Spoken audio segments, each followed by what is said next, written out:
Are you ready to be shocked today? Are you ready to see something magnificent?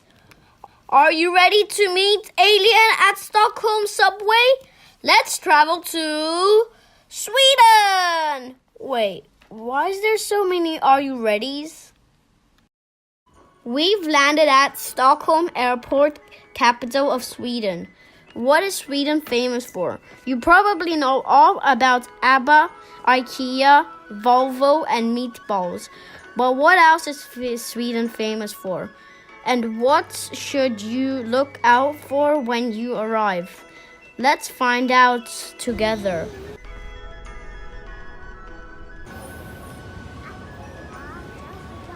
Let's start our walk from Stockholm Central Station. The station opened on 18th July 1871, and it had over 200,000 visitors daily.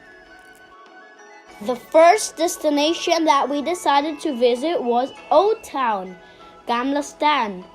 To get there, we need to cross the bridge, but which one should we choose? First choice was Central Bron, but there is no pedestrian street there, so our second choice and final choice was Vasa Bridge. The first building that I thought was eye-catching was the House of Nobility, also known as the House of Knights. At the same time, on the right hand of me, I found a beautiful church. It was the Riddarholm Church. The Riddarholm Church is the final resting place of the Swedish kings and is Stockholm's only preserved medieval abbey.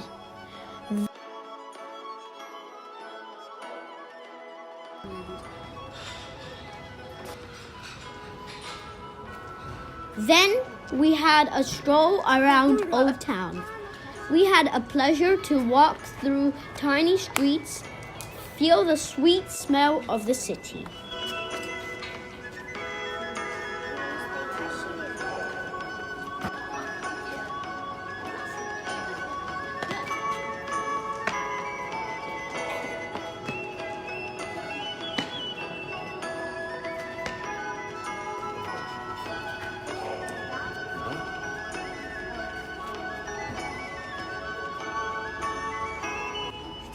Then, one of the streets brings us to the crowdy Stortorget Square. On the north side of square situated Nobel Museum.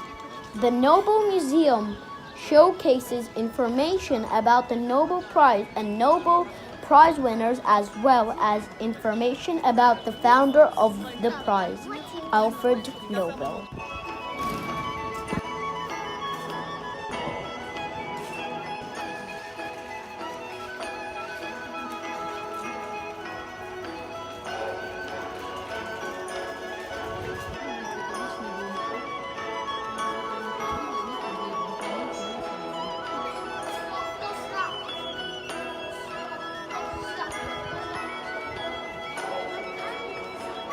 Then we hopped on the boat to see Stockholm's beauty from the riverside. Stockholm is located on Sweden's south central east coast, where Lake Mälaren meets the Baltic Sea. The city is sometimes called Venus of the North because of its beauty and proximity to the water.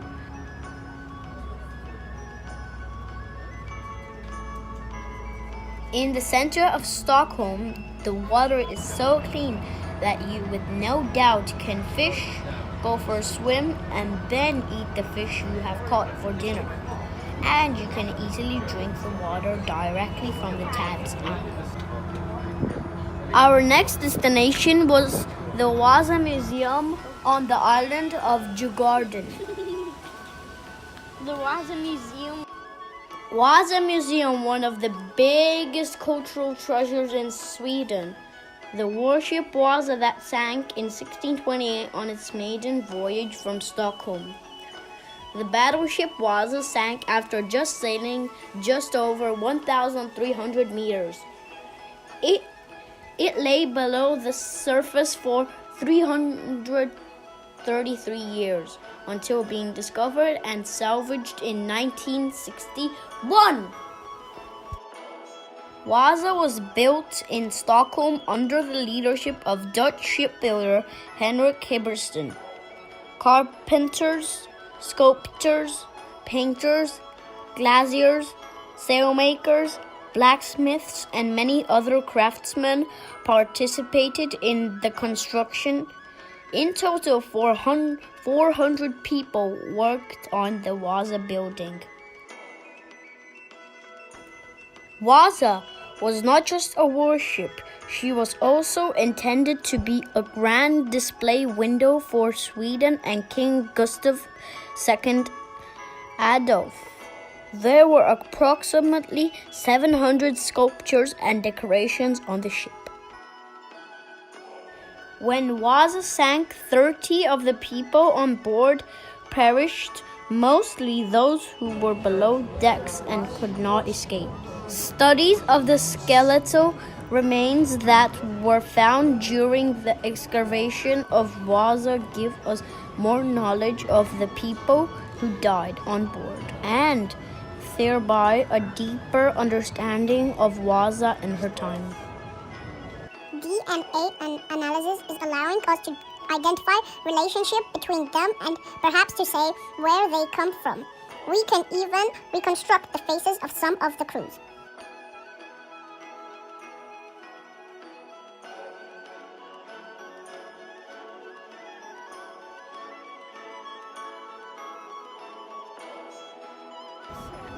After that, we went to another ship nearby the museum that is also open for everyone, and it's more modern.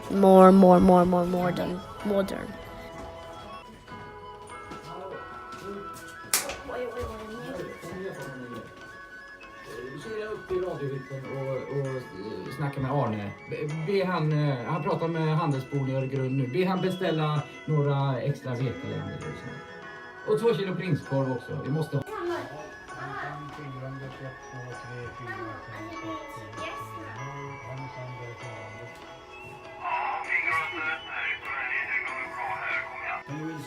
Alltså han hoppas få tillfälle att taltalsförtecknet som öppnar indes och annars huvudsakerna att besluta om bildandet av gemensamma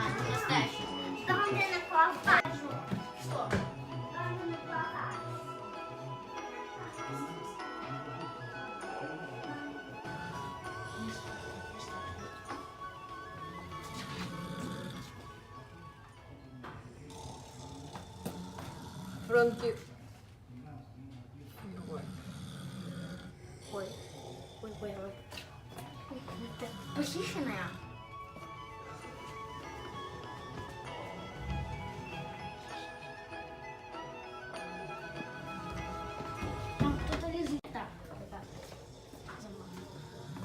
Да хватит хрустеть. Идем.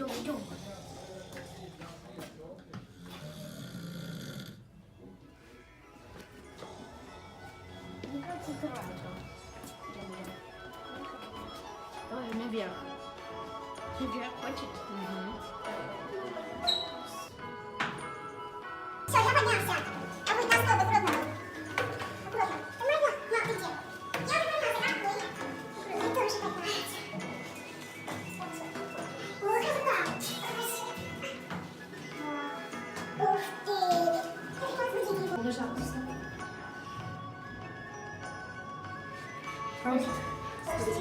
Нет, стой, вы так долго принимаете не то, конечно.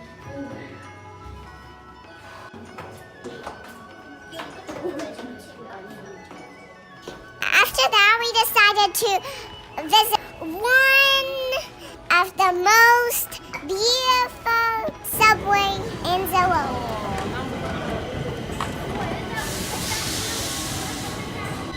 We start our journey from T-Central station. T-Centralen, the main hub of Stockholm subway, opened up for traffic in 1957, was the first station to feature artwork. One of Stockholm's most stunning stations is, unsurprisingly, also one of its most photographed, Kungsträdgården, located in the middle of downtown Stockholm. It's the terminus of the Blue Line, or at least until its southward extension opens in 2225.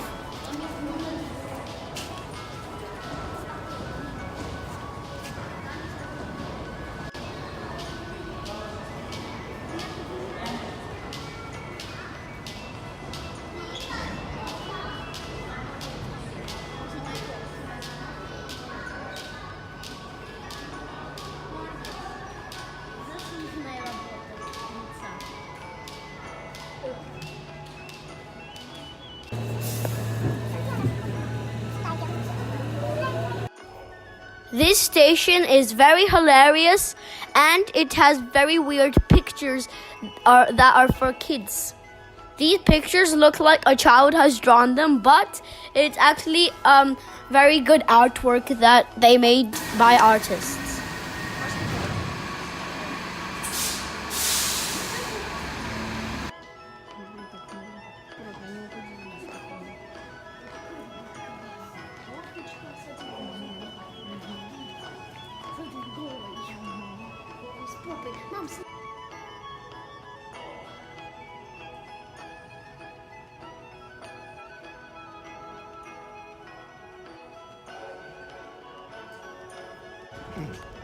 The station of Solna Centrum opened with the first arm of the Blue Line in 1975. The bright green and red landscape, the green being the forest and the red an evening sun setting behind a treetop.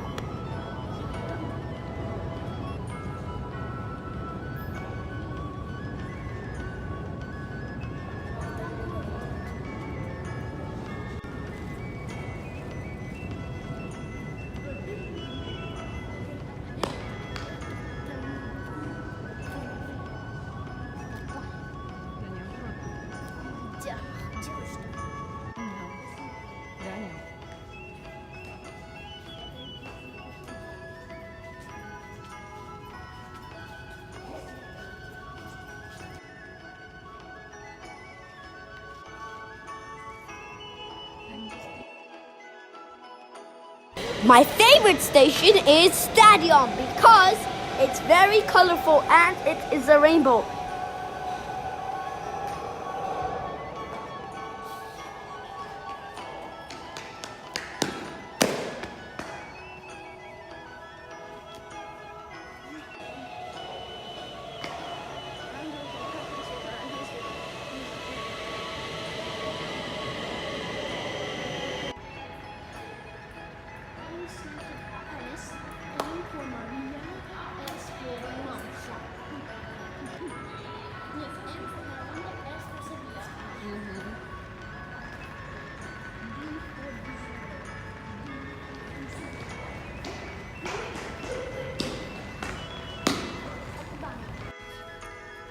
I hope you enjoyed our journey today.